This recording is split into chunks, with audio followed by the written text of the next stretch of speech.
आज बहुत अहम विषय पर चर्चा हो रही है। निश्चित रूप से आज इस वैश्विक महामारी में एक चुनौती के साथ साथ हमें अपनी आने वाली पीढ़ी के लिए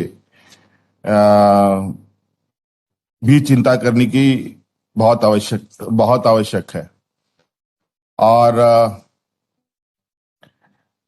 इस कड़ी में जो चीजें हमें स्लाइड के माध्यम से दिखाया गया है, कुछ सुझाव भी आप लोगों ने दिया है। ये बात कुछ सुझाव अच्छे भी कहे जा सकते हैं। बहुत मुझे लगता है इस पर केंद्र सरकार ने चिंतन किया है। इसके लिए मैं उनको बहुत बहुत धन्यवाद देना चाहूंगा। इसमें कई तरीके के सुझावों में एग्जाम को छोटा करना, 3 घंटे से के स्थान पर 1.5 घंटे करना, सब्जेक्टों में बदलाव करना और होम सेंटर की सुविधा देना।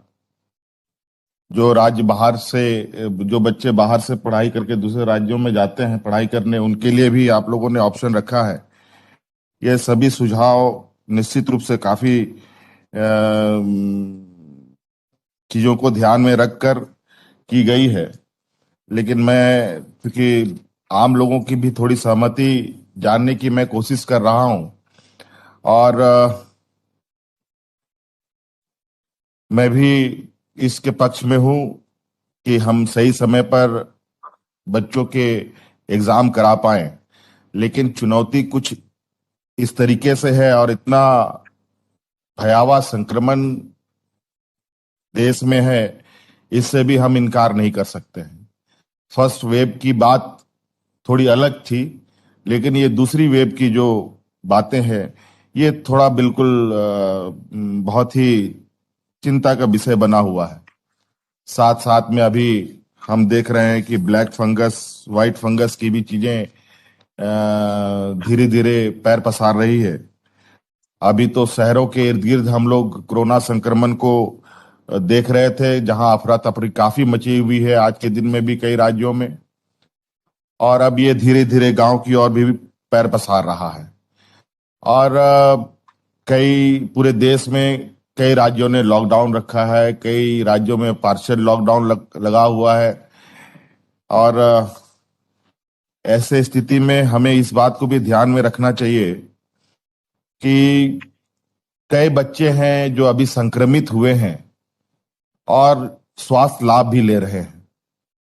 मैं कुछ सुझाव देना चाहूंगा, जो सर्वसम्मति से बातें उभर के आएंगे उस पर हम लोग आगे विचार करेंगे।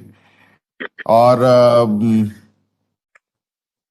इसमें कई लोग, कई बच्चे, पूरा परिवार एक मानसिक तनाव से भी गुजर रहा है।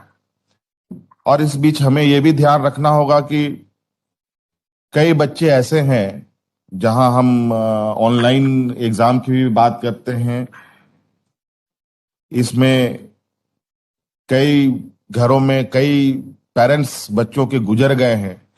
उनकी मनस्थिति को भी हमें इस बात को ध्यान में रखना होगा कि ऐसी स्थिति में हम क्या कर सकते हैं।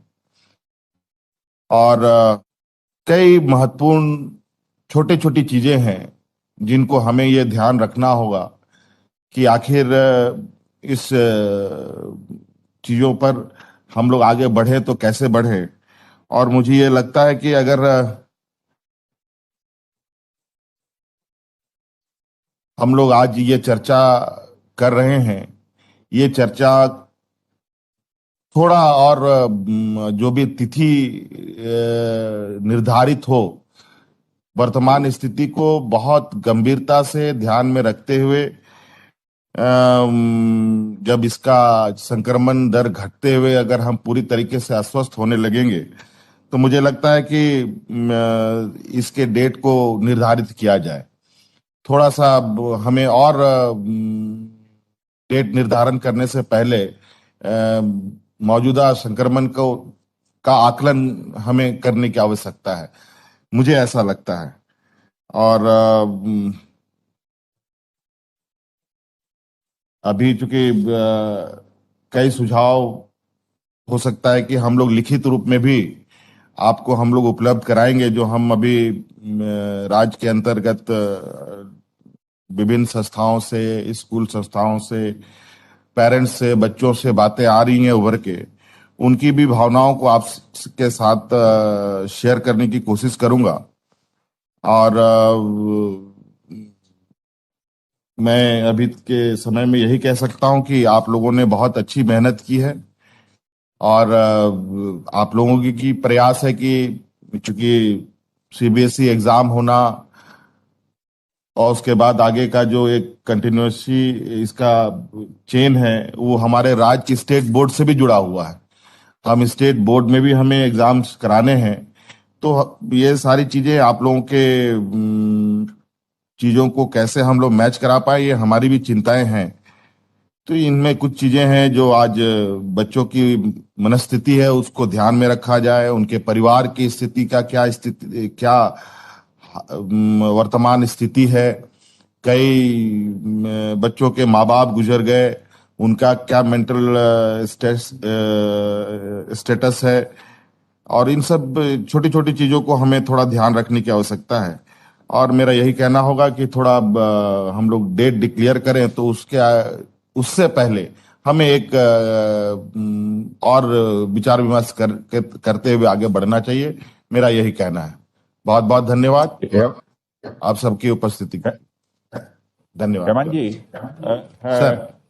मैं समझता हूँ हम लोग आपका ये स्वागत करेंगे यदि आपके द्वारा रिटर्न सजेशन यदि प्राप्त होता है, लेकिन यही आप सभी से अनुरोध करना चाहूंगा कि जो भी रिटर्न सजेशन मिले वह 2 दिन के अंदर हम लोगों को प्राप्त हो जाए।